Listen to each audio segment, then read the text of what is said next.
Pour la première fois dans l'histoire, les scientifiques l'ont confirmé. Une bactérie est désormais immunisée contre tous les médicaments dont nous disposons. Voici ce que cela signifie pour tes prochaines 24 heures. Tu imagines peut-être des sirènes, le chaos, le monde qui s'arrête. Mais la vérité terrifiante, c'est que la fin du monde ne s'annonce pas. Elle arrive dans un silence parfait. Parce que pendant les premières heures, absolument rien ne change. Le monde continue de tourner. Les gens vont au travail, se font du café et se coupent avec du papier. Voici Kael. Il est dans son atelier, en train de bricoler un vieux moteur et un éclat de métal lui entaille le doigt. Gênant, mais insignifiant. Il la lave, met un pansement et l'oublie. Dans notre monde, c'est la fin de l'histoire. Dans ce nouveau monde, c'est le début de sa fin. Parce que le premier endroit où l'apocalypse arrive, ce ne sont pas nos villes, mais nos hôpitaux. En moins de 24 heures, ils deviennent des cathédrales de désespoir. Cette banale opération du genou, c'est désormais une condamnation à mort. La bactérie sur la propre peau du patient, que l'incision chirurgicale expose, peut maintenant se propager sans contrôle. La septicémie, une affection que nous avions appris à gérer, devient un tueur inarrêtable et atroce. Les piliers de la médecine moderne, la chirurgie, l'accouchement et la chimiothérapie ne deviennent pas simplement plus difficiles. Ils s'écroulent en poussière. Les patients atteints de cancer, dont le système immunitaire est déjà affaibli, sont désormais sans défense contre les infections les plus courantes. Une simple sinusite devient un abcès au cerveau. Les greffes d'organes, impossible. Les médicaments immunosuppresseurs nécessaires sont une invitation ouverte à une attaque bactérienne. Les environnements stériles et contrôlés de nos salles d'opération deviennent des pièges sophistiqués. Mais cette catastrophe ne se limite pas aux malades. Elle s'en prend à tout le monde. À la fin de la première semaine, le doigt de Kael n'est plus une simple coupure. C'est un phare rouge et lancinant de douleur. La rougeur ne reste pas localisée. Elle remonte le long de sa main en formant des veines furieuses, semblables à des araignées. Il a une fièvre dont il n'arrive pas à se défaire. Le staphylocoque, autrefois un passager inoffensif sur sa peau, est en train de coloniser son corps. Et il n'existe pas un seul médicament sur la planète qui puisse l'arrêter. Nous tenons pour acquis que les simples infections de la vie sont traitables. Une angine, une infection urinaire, l'otite d'un enfant. Celle-ci dégénérerait désormais à une vitesse terrifiante. Un mal de gorge pourrait évoluer en rhumatisme articulaire aigu, endommageant le cœur. Une infection urinaire pourrait remonter jusqu'au rein, provoquant une défaillance d'organes totale.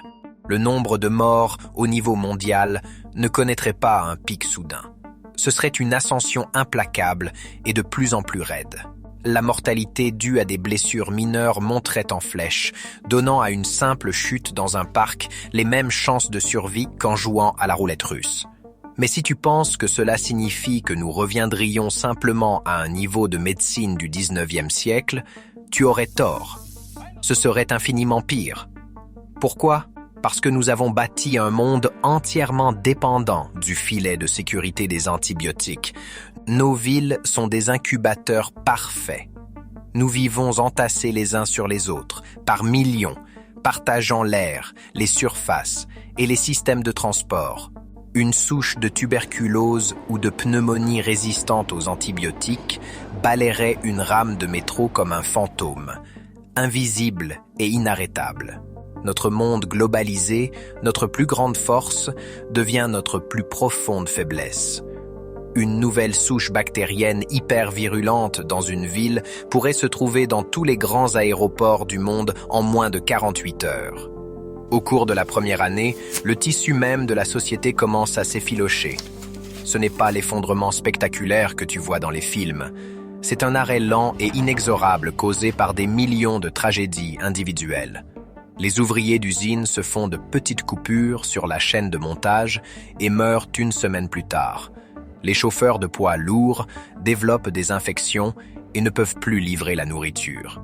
La chaîne d'approvisionnement ne se rompt pas. Elle se vide de son sang.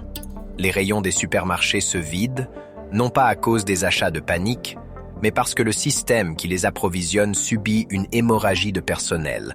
Revenons à Kael. Son corps, par pure chance et grâce à une réponse immunitaire féroce, a combattu l'infection initiale. Il a survécu. Mais il porte une cicatrice profonde et défigurante sur son bras, un rappel permanent de sa victoire. Le monde dans lequel il a survécu est un monde de peur. La plus grande menace n'est plus l'infection elle-même, mais les autres gens.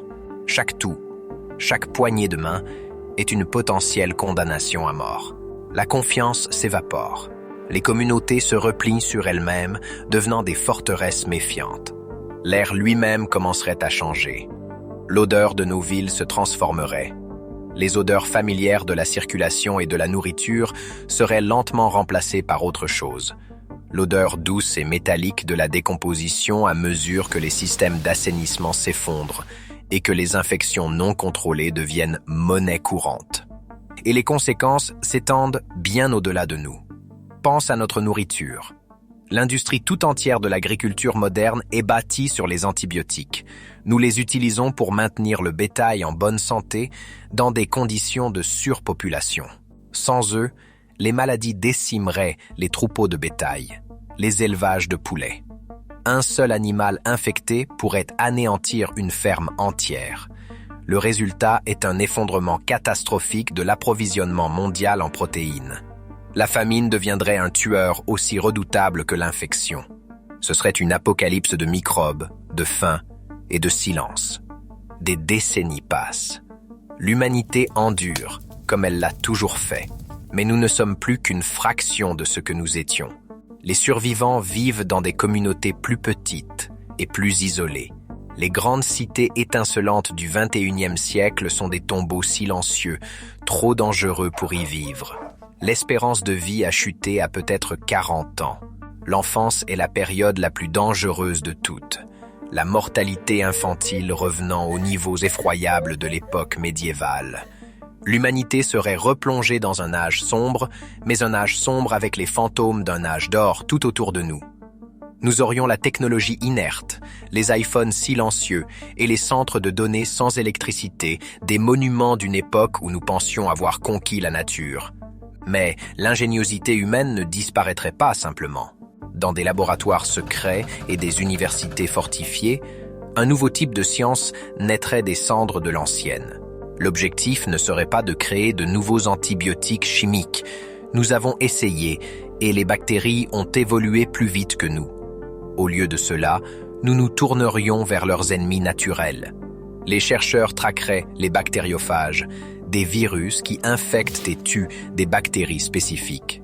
La phagothérapie, une science de niche à notre époque, deviendrait la nouvelle frontière, une recherche désespérée d'assassins biologiques pour cibler nos ennemis microscopiques. Nous parcourions les océans les plus profonds et les forêts tropicales les plus reculées, à la recherche de plantes ou de champignons qui produisent de nouveaux composés antimicrobiens. Nous devrions réapprendre, avec un effort méticuleux, à emprunter nos défenses au monde naturel. Kael est maintenant un vieil homme, un ancien vénéré dans son petit village fortifié. Il enseigne aux enfants des choses qui ressemblent à d'étranges rituels. Comment bien nettoyer une plaie, non pas avec des crèmes miracles, mais avec de l'eau bouillie et des cataplasmes à base de plantes. Pourquoi tu ne dois jamais, au grand jamais, boire l'eau de la rivière en aval d'un autre campement? Il leur raconte des histoires du temps d'avant, d'un monde où un médecin pouvait te donner une minuscule pilule qui te rendait invincible. Les enfants écoutent avec des yeux écarquillés, comme s'ils décrivaient un monde de magie. Et d'une certaine manière, c'est le cas. La grande leçon de cette apocalypse silencieuse ne concerne pas le pouvoir des bactéries. Elle concerne la fragilité de la domination humaine. Les antibiotiques n'ont jamais été une déclaration de victoire. C'était un cessez-le-feu temporaire, une trêve de 100 ans dans une guerre qui fait rage depuis des millénaires. Nous sommes devenus trop confiants. Nous sommes devenus arrogants. Nous avons utilisé nos armes miracles de manière si imprudente que nous avons armé notre ennemi ancestral pour la bataille à venir. Nous n'avons pas perdu une guerre contre les bactéries. Nous avons simplement oublié que nous n'avions jamais été aux commandes.